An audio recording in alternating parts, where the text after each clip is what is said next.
Nefis lezzeti tarifleri mutfağına hoş geldiniz arkadaşlar. Bugün sizlere fincan kek hazırladım. Kakaolu fincan kek. Biliyorsunuz fincan kek tencerede pişiyor. Fırına girmiyor. Nasıl hazırlanır, nasıl yapılır? Gelin hep birlikte bu güzel nefis keki hazırlayalım arkadaşlar. Kabımın içine bir adet yumurtadan hazırlayacağız arkadaşlar. Bir adet yumurta koyuyorum. Birebir ölçülerde dikkatli uygulayalım arkadaşlar. Bir çay bardağı şeker yeterli oluyor arkadaşlar. Sakın az demeyin ya da çok demeyin. Tam karar oluyor. Yarım çay bardağı sıvı yağ. Sıvı yağımızı da döktük. Bir çay bardağı süt. Çok az malzemeyle hazırlanan harika bir kek hazırlayacağız. Şimdi çırpıcıyla şöyle güzelce çırpıyoruz. İsterseniz elektrikli çırpıcıyla da çırpabilirsiniz. Ben el çırpıcıyla güzelce çırpıyorum. Yumurtanın tamamen dağılması, şekerin erimesi için. Evet, bugün fincan kek yapıyoruz. Çok güzel bir kek oluyor arkadaşlar. Çocuklar özellikle çok seviyor. Yumuşacık şöyle sulu sulu harika bir kek hazırlayacağız. Koyduğumuz malzemeleri güzelce çırptık. Bir bardakta un kullanacağız arkadaşlar. Görüyorsunuz. Bundan fazla un kullanmayacağım. Tam bir bardak un kullanıyorum. Çok aşırı sert kek istemiyorum. Yumuşacık olması için. Üzerine kakao ilave ediyorum. Kakaoyu da döktük. 1,5 yemek kaşığı kakao var arkadaşlar. Bir paket vanilya döküyorum. Ölçüler dikkatli uygularsanız siz de yumuşacık harika bir kek hazırlarsınız. Burada da kabartma tozum var. Kabartma tozu 2 çay kaşığı kabartma tozu kullanacağım. Şöyle bakın. Çay kaşığıyla 2 çay kaşığı da kabartma tozunu döküyorum. Hepsini dökmeyeceğim. Yeterli olacaktır. Şimdi koyduğum malzemeleri çırpıcıyla şöyle güzelce çırpıyorum. Nemli nemli yumuşacık harika bir kek hazırlıyoruz. Fincan kek, biliyorsunuz fincan kekler bir mikrodalgada pişiyor, bir de tencerede pişiyor. Ben tencerede pişireceğim. Tencerede de pişirmenin sebebi neden arkadaşlar? Herkes evinde uygulasın. Tencere her evde olduğuna göre herkes yapsın diye. Biliyorsunuz mikrodalga fırınlar her evde yok. Bu bir gerçek. Herkesin bu lezzetten mahrum kalmaması için tencerede pişireceğiz. Gördüğünüz gibi çırpıcıyla güzelce çırptık. Topaklar kalmaması için güzelce homojen hale getirdik. Bakın, koyu olmayan harika bir kek hamuru hazırladık. Burada da fincanlarım var arkadaşlar. Fincanlarımı şöyle koyayım. Evet. Şimdi fincanlarımın içlerini yağlayacağım arkadaşlar. Şöyle katı yağ, margarin ile yağlıyorum. Bakın güzelce. İsterseniz fincandan çıkarıp da yiyebilirsiniz. İsterseniz de fincanınla beraber fincan içinden kaşık ile yiyebilirsiniz. Yumuşacık bir kek olduğu için çıkacaktır. Ama kaşıkla da yenebilir. Gördüğünüz gibi güzelce yağlıyoruz fincanlarımızı. Şöyle kenara alalım. Şimdi fincanlarımızı yağladık. Tencereme alıyorum. Tenceremin içine yağlamış olduğum fincanları diziyorum.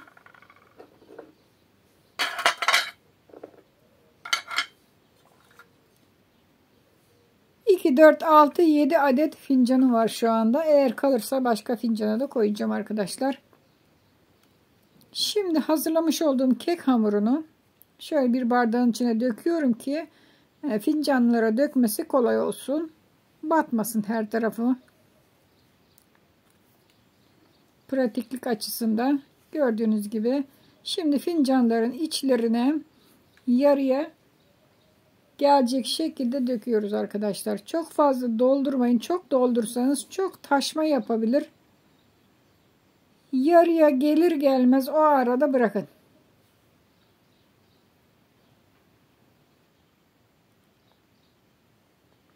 Evet arkadaşlar, burada yayınladığım tüm tarifler nefislezzetitarifleri.com blogumda yazılı olarak da yayınlanmaktadır. Tabii ki de burada yayınlanmadan birkaç gün sonra anca yazabiliyorum arkadaşlar.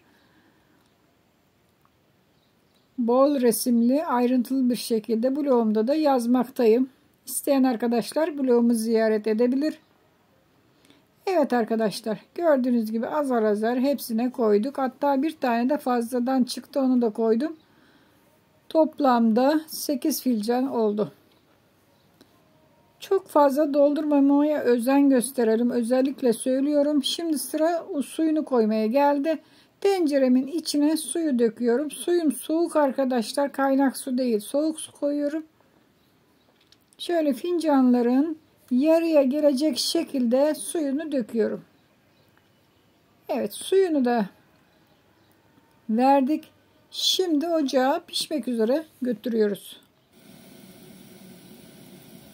Soğuk su koymuştuk arkadaşlar. Kaynak su dökmedim. Şimdi ocakta kapağı açık bir şekilde kaynamasını bekliyorum. Kapağını kapatmadan kaynamasını bekliyoruz. Evet, kaynamaya başladı. Şimdi üzerine kapağını kapatıyorum ve ocağı en kısık dereceye alıyorum arkadaşlar. Çok kısık olması lazım. Çok kıstığınız zaman toplamda 20 dakika kaynatmanız yeterli olacaktır. Kaynamaya başladıktan sonra 20 dakika, bunu unutmayın. En kısık derecede 20 dakika kaynatıyoruz ve kapağını hiçbir zaman açmıyoruz. 20 dakikanın sonunda 20 dakikada bekletiyoruz ocağı kapattıktan sonra. Hemen açmıyoruz yine arkadaşlar. 20 dakikanın sonunda, beklemenin sonunda, evet açtı. Gördüğünüz gibi fincan keklerimiz pişmiş. Hatta biraz taşma noktasına da gelmiş. Daha da az koymamız lazım.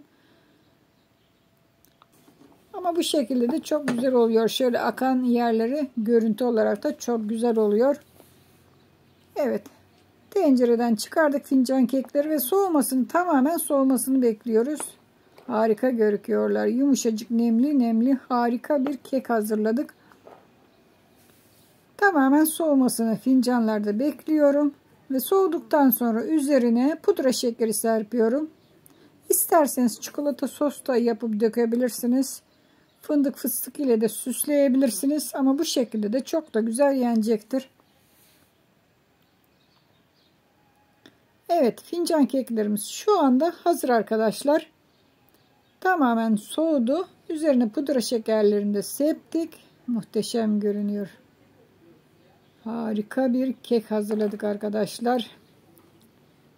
Bakın, sizlere özellikle gösteriyorum. Umarım beğenmişsinizdir. Siz de yapar hazırlarsınız. Çoluğunuza çocuğunuza yapın, hazırlayın. Çocuklar özellikle bu keki çok seviyor. Yumuşacık, böyle tıkışık olmayan harika bir kek hazırladık. Nemli nemli bir kek. Evet, gördüğünüz gibi keklerimiz, fincan keklerimiz hazır. Sade olarak da yapabilirsiniz. Ben kakaolu olarak yaptım. İsterseniz sade olarak da tüketebilirsiniz. Şöyle bakın, bir tanesini şimdi sizlere servis olarak göstereceğim. Umarım beğenmişsinizdir. Siz de yapar hazırlarsınız. Tariflerimi beğeniyorsanız beğen tuşuna basın arkadaşlar. Kanalıma abone olmadıysanız abone olun. Sosyal medyada tariflerimi paylaşın. Paylaşın ki kanalımız günden güne büyüsün arkadaşlar. 100.000 aboneye çok kısa sürede ulaşalım ki hediye dağıtmaya başlayacağız. Hoşça kalın. Afiyetle kalın. Daha birçok yeni ve güzel tariflerde görüşmek üzere. Şöyle bakın, altında göstereyim size arkadaşlar. İsterseniz çıkarabilirsiniz de ama ben çıkarmadan servisini yaptım. Afiyet olsun.